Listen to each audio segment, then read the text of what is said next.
নমস্কাৰ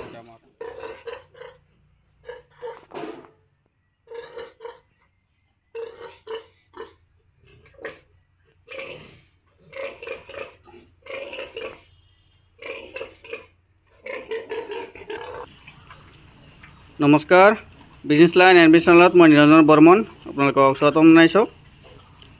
আপোনালোকে আজি এই গাহৰি পোৱালিখিনিক আইৰণ ইনজেকশ্যন কৰিম। তো আইৰণ ইনজেকশ্যনটো চাওক, মই এইটো কৰোঁ। এইটো পোৱালিখিনিক বৰ্তমান আমি আধা এম এলকৈ দিম, মানে বেছি দিলে অসুবিধা হ'ব, যিহেতু 4-5 দিন বয়স মাত্ৰ, বেছি হোৱা নাই। আৰু 10 দিন 12 দিন বয়সত আৰু দিম 1 ml-কৈ। তো এইটো ইনজেকশ্যন।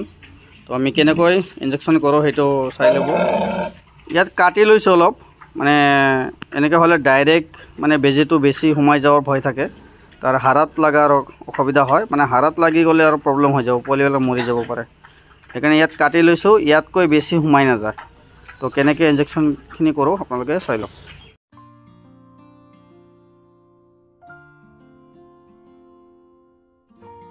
তোমালোক গাহৰি পোৱালিৰ এই জেগাখিনি একদম কোমলীয়া থাকে, একেবাৰে নৰম। এই জেগাখিনি ভালদৰে আপোনালোকে হাতেৰে ধৰি চাই ল'ব, জেগাখিনি একেবাৰে নৰম। এইখিনি জেগাত ফুচিং কৰিব লাগে। ইয়াত ইনজেকশ্যনটো দিলে কি হয়, মানে গাহৰি পোৱালি হাড়ত মানে লগাৰ কোনো ধৰণৰ ভয় নাথাকে আৰু বহুত সুবিধা হয়। মানে আজি দিলোঁ এইটো ছাইড, যিটো গাহৰিৰ লেফ্ট ছাইড, আৰু নেক্সট যিটো আইৰণ ইনজেকশ্যন কৰিম সেইটো কৰিম ৰাইট ছাইড। তো চাওক কিমান ধুনীয়া হয়। আপোনালোকে এনেকৈ ইনজেকশ্যনখিনি কৰিব। প্ৰথম 4 দিন বয়সত দিব লাগে, 4 পৰা 4 দিন 5 দিন, আৰু 14 পৰা 15 দিন বয়সত দিব লাগে। এনেকৈ ইনজেকশ্যনখিনি কৰিলে মানে যিখিনি আইৰণৰ প্ৰব্লেম হয় সেইখিনি ঠিক হৈ যায়, আৰু পোৱালিখিনি বহুত শকত হৈ যায়, ভালে থাকে। আৰু ভিটামিন ইনজেকশ্যন দিব লাগে, যিহেতু বৰ্তমান বহুত বেছি গৰম, এই গৰমৰ কাৰণে আমি ভিটামিন ইনজেকশ্যনটো দিয়া নাই। মানে এনে অভাৰ ভিটামিন হৈ গ'লে আৰু কিবা গৰমত প্ৰব্লেম হৈ যাব পাৰে, সেইকাৰণে ভিটামিন ইনজেকশ্যনটো আমি কৰা নাই। আৰু পোৱালিবিলাক আমাৰ বেছিভাগ বাহিৰত এৰি দিয়া থাকে, বাহিৰত দানা পানী খায় আৰু বাহিৰতে ঘাঁহ বন খায়। ঘাঁহ বন খালে সিহঁতৰ এনাৰ্জিটো পায়, বহুত ধুনীয়া।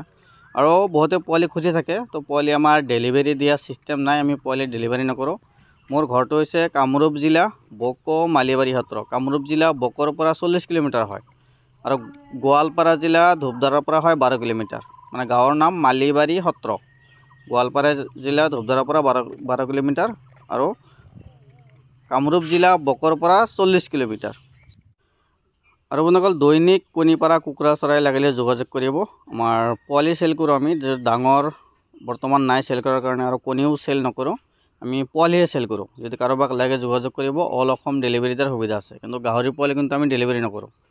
যদি কাৰোবাক লাগে এই কুকুৰা চৰাই, এইটো কুকুৰা চৰাই বছৰি 280 পৰা 320টালৈকে কণী পাৰে, আৰু আমাৰ থলুৱা কুকুৰাৰ নিচিনা বাহিৰত এৰি দি পালন কৰিব পাৰি, কোনো ধৰণৰ অসুবিধা নাই।